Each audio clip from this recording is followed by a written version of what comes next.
Forde, before we talk about the game, is there anything you can say about the Jackson McCoy situation? No, again, we're sort of finding out in real time. You probably know more about it than I do. So I know the club will be putting out a statement, or I think they already have, in regards to the whole process. But look, it's a serious matter. So I feel like I'll be making more damage or good by saying anything that I know nothing about. On the game, what do you think was the thing that you guys couldn't get over the top against this team that is creating a knack of winning close games? Yeah, we knew like Sydney get out and transition and run the pace, and we wanted to try and make it ugly. Like we wanted to really slow it down and get through some sets, and we had stretches of that. There was a stretch in the second where we sort of got into this back and forth contest with them, which we weren't the beneficiaries of. We're coming down and blazing away a little bit from three, and I'd already burned my second time out, and so we sort of had to weather that storm. And then Sydney called a timeout, and we were able to reset and readjust. That offensive rebound off the foul shot at the end is the second time that's happened, and I could just see the looks on everybody's faces, and it's that, but look, I love the guys, their resilience to stay with it. That's a hell of a team, a hell of a venue on a Sunday, great atmosphere, great crowd, good team. We wanted to slow it down and make it a little bit ugly. We did it for portions. Again, we just couldn't get over the hurdle, and Sydney did. Very similar to the Illawarra game, where they're a very switchy team against you guys. Do you feel like Kyrin, Rob, do you feel like those guys really relish those sorts of moments? Yeah, for sure. And we wanted to target particular matchups. I think some guys had some really good games, but you can sort of see in the plus minus who we wanted to get after in some instances. I feel like we need to do a better job finding the post in some situations, but Sydney then started to collapse in a little bit more, and then it becomes harder in terms of getting that ball into the block and the driving lanes. So then I think we switched gears and we're able to swing that ball east to west a little bit. The 3-point shot, looks good when it's off the back of ball movement, and we started to get that, and there was shifting of gears, but obviously we still got to do a better job because we walk out here with a loss. There'd be a lot of people who'd say that during that losing streak that you guys either forgot how to win or forgot how not to lose. How important was it sticking to the process, and do you see the returns of that Illawarra tonight and hopefully going forward? Yeah, and I said this with the media up in Cairns as well. Was they asked how the week was, and I said no different. The boys have been uber professional, and I know we've got a lot of dudes that are still finding their ways in their career. I think our Tanner's 25 and P's just turned 26, I think, and they're like this is P's first international contract and Tanner's second year as a pro, and so it's important that you don't want to get caught up in the losses. You want to be caught up in the process and sticking to it day to day, and like the man next to me as well has done a great job. So it's the Illawarra was, and there were similar demons in the Illawarra game. We had dudes fouling out and shots that didn't drop that should have dropped. The boys, this is a learning experience for everybody. You don't want to walk away from this season and learn nothing from it. We're going to get some real good mental catalysts from it that we want to use moving forward. Do you like going up against former players of yours? There's a bunch. I realize, I've watched the game. I realize there are so many out there, and they're making big plays. Cam Oliver, quiet. What's it like going up against those guys? Yeah. We'll give Sydney a good chance to shop in our backyard again. So that's a joke. Don't put out a statement. It's a funny joke. But yeah, no, I feel like I've been around long enough too, even as an assistant, that every week I'm sort of running into somebody that I've had some type of connection with, and it's cool. It's a small league, it's a small community, coaches, players alike. But yeah, it's cool that we played a part in their careers, but they moved on, and now I've got 12 guys in that change room ready to go to war for each other, and that's my main focus. Coach, we saw you exchange some great moments with Bull Quoll and Xavier Cooks. Big smile on your face. You came over and had a chat with the commentators. We love seeing that. How have you stayed so happy and relaxed in what is a tough season compared to what you originally hoped for? Again, it's the guys, and this is what's really important. Is you still wake up really motivated because these guys want to get better. They've got years and years in basketball in front of them. This is not a situation where we've got some veteran type dudes at the back end of their career and we're just going through the motions. It's really important that when we get to practice, and I got a great coaching staff, I've got a small coaching staff, but I've got a busy coaching staff that dedicate a lot of time to these guys to get on the court with them and work on the things that they want to work on. these guys keep me up and about. The club keeps me motivated. I got great support within the club, and it's been a rough season. But as I see him talk about the guys learning from it, I'm learning from it.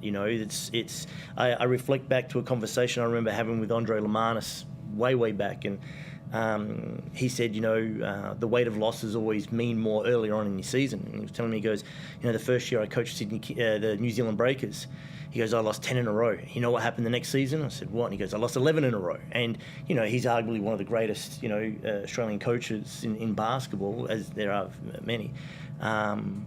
So, yeah, I'll be doing myself an injustice if I'm not going on this journey with him.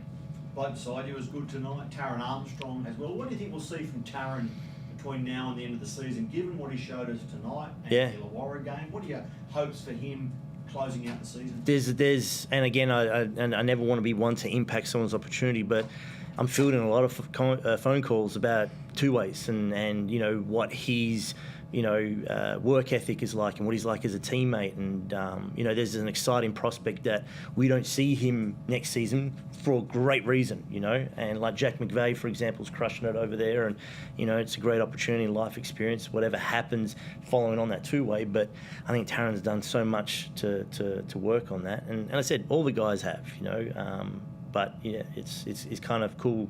Again, the season's been rough, but there's a lot of good individual type instances which we can continue to thrive and grow on. Kyrin, you no doubt hope to have plenty more quarters like tonight's second quarter. How did you feel as you put on 10 points? I think it was in that term.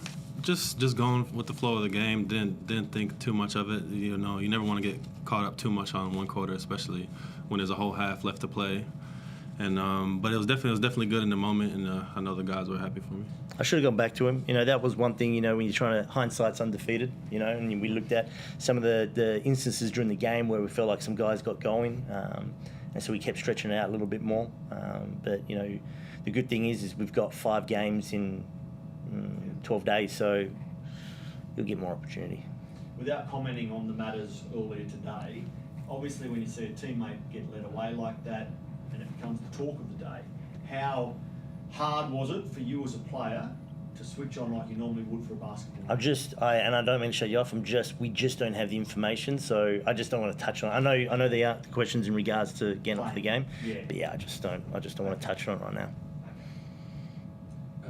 Forde, you spoke about Taran. Obviously, the body and the shooting were two things that I think a lot of people wanted to see more of. Outside of those things, what's like the transferable skill that you're seeing from him this year that perhaps wasn't there last year? The cool thing is with the group that we have in the youth side of things, you almost get thrown into the deep end to be a little bit of a leader. And Taran doesn't command the room by being a rah-rah guy. He's not standing up there giving these grando speeches like he's auditioning for a movie or something. He leads by example, and he makes adjustments, and he's direct with his language. When he speaks, the guys have his full attention, and that's some of the information that I relay back to say, if you want someone in charge of running your second unit, or someone that has just a high level of basketball IQ that can deliver the message, stay humble, not be arrogant about it, and someone that you do want to sort of ride or die with. He's just blossomed into that role, and again, I wish we could do more for him, but he just keeps coming back for more. Kyrin, what does it do to the playing group when you go and beat Illawarra, and then you come here and you take it down to the wire? What does it do to the confidence of the entire group? It definitely helps, but I think our confidence never dropped. Obviously, it's in the back of your mind when you're on whatever the losing streak was, but I think that we know we were in those games, and we had a lot of chances to win a lot of those games that we did end up losing. And I think that like Coach said, everybody comes in with the same mentality and work ethic, no matter what our record was. And I think it's showing how we're improving. You're going to spoil someone's season on the run home. Is that a role you're looking forward to playing from here? Oh, potentially. I just love how the boys go about the day to day. But yeah, we're playing with house money. All the stresses of this part of the season for other teams, we probably had that around 2 months ago. Trying to navigate the wins and losses. I joked with the coaches. I said, let's be the guy that rolls up to the party, clogs up your toilet, steals your beer, and leaves, and everyone wonders why you invited him. So let's be that. And you know, we got less than a month left. You know, got nothing to lose. Takes the chicks with you. Anyone on the Zoom? I'll leave that for the young lads. Married man. Just quickly, Forde, during a losing streak, you talked a few times how you wanted the team to play with more freedom and to enjoy themselves and to just take that weight off their shoulders. And then New Year's Eve, it felt like everything sort of fell in a hole. And now you've been able to bounce back and play 2 really good games. I mean, I get the feeling that after New Year's Eve, you might have been dreading the last 5 or 6 weeks, and now a week later, you must be really looking forward to the last month. How were you able to turn things around from what happened back on New Year's Eve? I think more, and again, you know, it's a high pressure environment, and I know I can coach the guys a particular way, and you know, if you have guys that have years of experience and maybe they've experienced what it's like to be in Europe and have a Eastern European coach grill them and the job be on the line, more of a week-to-week process, and it builds a little bit of resilience. And but I've got a young group, and you know, there's certain things where you know you approach with a particular demeanour, and you can see how it shifts the attitude of the group. And you know, the last thing I want to do is suffocate the fun out of basketball. And so the biggest shift for me, and again, we've out of the 15 losses, and again there was 10 that we had it in the fourth and we blew it. Right? So the blowout ones were the blowout ones, and even then, you know, it wasn't like it was from the beginning, except for that Melbourne one. But no, it was more so just to, you know, reconnect with the boys more on a fun level and remind them what they picked up a basketball for at the start, and use that to motivate them, because again, we do long days, they crush it in the gym, they take care of their bodies in recovery, they do all the right things. Sometimes, you know, if you're more results driven, that burden can weigh on you. So the last thing I want to do is just keep kicking them when they're down. Kyrin, from a player's point of view, how were you able to use that loss to New Zealand as sort of the starting point to turn things around and just start enjoying yourselves more, instead of what it potentially could have been, and it could have been the starting point of a really bad finish to the season? As a playing group, how did you pull together?